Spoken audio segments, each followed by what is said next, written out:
Ségolène Royal. Il y a un rapport de la Cour des comptes qui sort demain qui semblerait montrer que le principe pollueur-payeur est de moins en moins respecté, notamment par les industriels, par les agriculteurs. Est-ce qu'il est temps de réagir? Oui, bien sûr, il est temps de réagir. D'ailleurs, je n'ai pas attendu le rapport pour réagir, parce que j'ai pris 3 décisions. La première, c'est que lors du renouvellement des conseils d'administration, j'ai nommé un agriculteur bio. Et je puis vous dire, en effet, qu'il y a eu beaucoup de résistance. Souvent, j'ai dû les nommer en personnalité qualifiée. Parce que il y a des lobbies qui sont à l'œuvre? Il y a de gros lobbies qui sont à l'œuvre, bien évidemment, parfois pour de bonnes raisons. Lorsque des entreprises sont en difficulté économique, elles essayent de payer le moins possible de taxes. Lorsque les agriculteurs ont des difficultés à joindre les deux bouts, ils veulent payer de moins possible de taxes. Mais c'est un système du coup pervers, parce que moins on paye de taxes, moins on a envie de dépolluer. Et après, c'est le consommateur qui paye. Et puis, ce sont des destructions et des graves atteintes à l'environnement, à la qualité de l'eau, à la qualité de la nature, aux pesticides qui se répandent, aux algues vertes. Et ensuite, ça coûte beaucoup plus cher de dépolluer. Et donc, ce rapport de la Cour des comptes va me permettre d'accélérer les réformes. La deuxième décision que j'ai prise, c'est maintenant de regarder les pollutions industrielles. Par exemple, je n'ai pas donné l'autorisation pour continuer les rejets des boues rouges qui contiennent de l'arsenic et du mercure en Méditerranée. Je puis vous dire que les levées de boucliers ont été très fortes, les pressions ont été très fortes. Je n'ai pas cédé à ces pressions parce que je considère que les industriels doivent prendre leurs responsabilités. Enfin, il faut de la transparence sur les subventions qui sont versées par les agences de l'eau. J'ai décidé qu'elles seraient maintenant publiées sur le site du ministère de l'écologie. Ça paraît assez obscur, justement. C'est très opaque, en effet. Or, ce sont les contribuables qui payent, donc ils ont le droit de savoir où va leur argent. Et puis enfin, il y a un autre problème qui n'est pas dans le rapport de la Cour des comptes, donc vous voyez que j'ai regardé de près les choses. C'est le gaspillage de l'eau le long des canalisations, puisqu'il n'y a que 2 litres d'eau sur 3 qui sont traités et qui arrivent au robinet. Donc tout ça est payé aussi sur les factures d'eau et c'est inadmissible.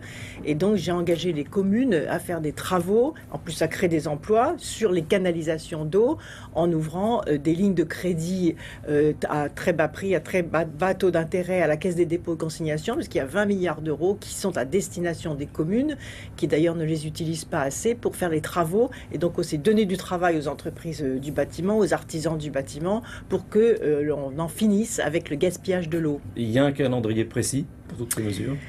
Celle-ci, elle est déjà prise. La réforme, l'élargissement des personnalités au conseil d'administration, je l'ai évoqué tout à l'heure. Je veux renforcer aussi le rôle des associations de consommateurs. Et enfin, je vais m'atteler à la question des pollutions industrielles, parce que là, il y a beaucoup d'anomalies. Il y a des entreprises qui peuvent parfaitement payer et qui ne le font pas suite à la réforme de 2006.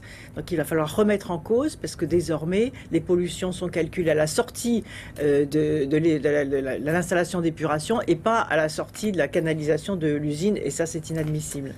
Aujourd'hui, le Sénat discute de la loi sur la transition énergétique, moins de gaz à effet de serre, plusieurs mesures qui sont très importantes qui vont être prises. Les sénateurs sont un peu rétifs. Est-ce que vous allez faire des concessions ? Bien sûr, il faut toujours travailler pour construire des convergences. D'abord parce que je considère que ce n'est pas un débat de clivage politique. J'ai besoin de rassembler sur la droite et la gauche sur ce sujet majeur qui est la définition du nouveau modèle énergétique, c'est-à-dire qui fait des économies d'énergie. Je considère que l'on peut faire de 20 à 30% d'économies d'énergie simplement en s'organisant bien, en faisant les travaux d'isolation. Vous savez que le gouvernement a créé un crédit d'impôt pour que les Français puissent faire les travaux d'isolation et être remboursés à hauteur de 30% de ces travaux. Ça donne du travail à la filière du bâtiment, aux entreprises et aux artisans du bâtiment, et ça permet des économies d'énergie sur la facture.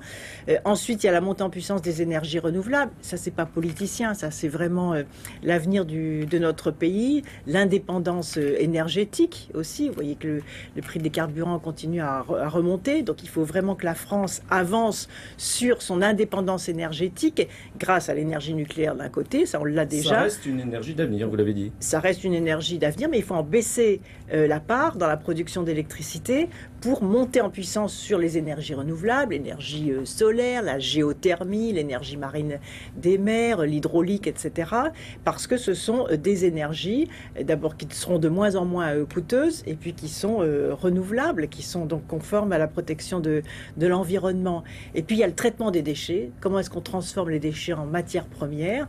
Alors bien évidemment, il va y avoir des discussions au Sénat, mais je dois dire que le Sénat a fait un excellent travail dans sa commission de préparation de ce projet de loi, et je vois que les choses évoluent parce que tout le monde est conscient aujourd'hui que pour à la fois protéger la facture, faire baisser les factures, créer des emplois, il y a 100 000 emplois que l'on peut créer dans cette filière de la croissance verte, et protéger la planète aussi en inventant une société décarbonée, une économie décarbonée.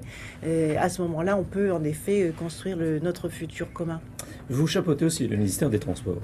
Oui. Hier, les négociations entre chauffeurs routiers et patrons routiers sont retrouvées dans l'impasse. Est-ce que l'État va intervenir avant qu'il y ait des blocages sur les routes ?